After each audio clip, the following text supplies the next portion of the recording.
অনেকেই বলে নারীর চাহিদা অনেক বেশি, কিন্তু এই চাহিদার গভীরে যদি কেউ একটু মনোযোগ দিয়ে তাকায় তাহলে দেখবে এই সব চাহিদার মূলেই আছে ভালোবাসার অভাব।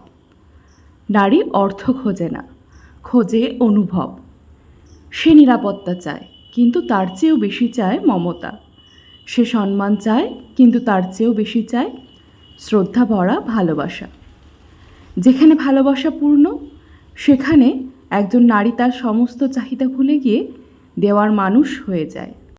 ভালোবাসা পেলে নারী কষ্ট সহ্য করতে শিখে যায়, সীমাবদ্ধতা মানতে শিখে যায়, এমনকি নিজের স্বপ্নগুলো পর্যন্ত একপাশে সরিয়ে রাখে প্রিয় মানুষের হাসির জন্য। ভালোবাসা নারীকে নরম করে, সাহসী করে, উদার করে।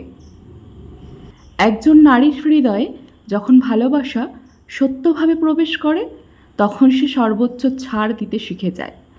আত্মসমর্পণের এক অলিখিত কিন্তু গভীর শপথে বাধা পড়ে যায় সে। তবে সমস্যা তখনই শুরু হয় যখন তাকে শুধু চাহিদা সম্পন্ন বলা হয়, অথচ তার সেই প্রধান চাহিদা ভালোবাসা দেওয়া হয় না। তখন একজন নারী অনুভব করে তার ভালোবাসার জায়গাটা ফাঁকা পড়ে আছে।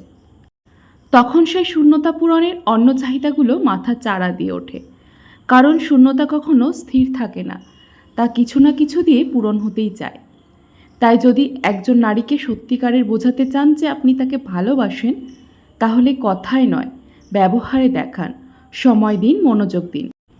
ছোট ছোট অনুভূতিগুলোকেও গুরুত্ব দিন। তাকে শুধু চাইতে থাকা একজন না ভেবে ভালোবাসা চাইতে থাকা একজন মানুষ ভাবুন। তখন দেখবেন সে কেমন নিজেকে উজাড় করে দিতে পারে। ভালোবাসা একমাত্র চাহিদা যেটি পূরণ হলে অন্য সব চাওয়া ধীরে ধীরে কমে আসে। আপনি ভালোবাসতে শিখলে সে ছাড় দিতে শিখবে সবার আগে আপনাকেই।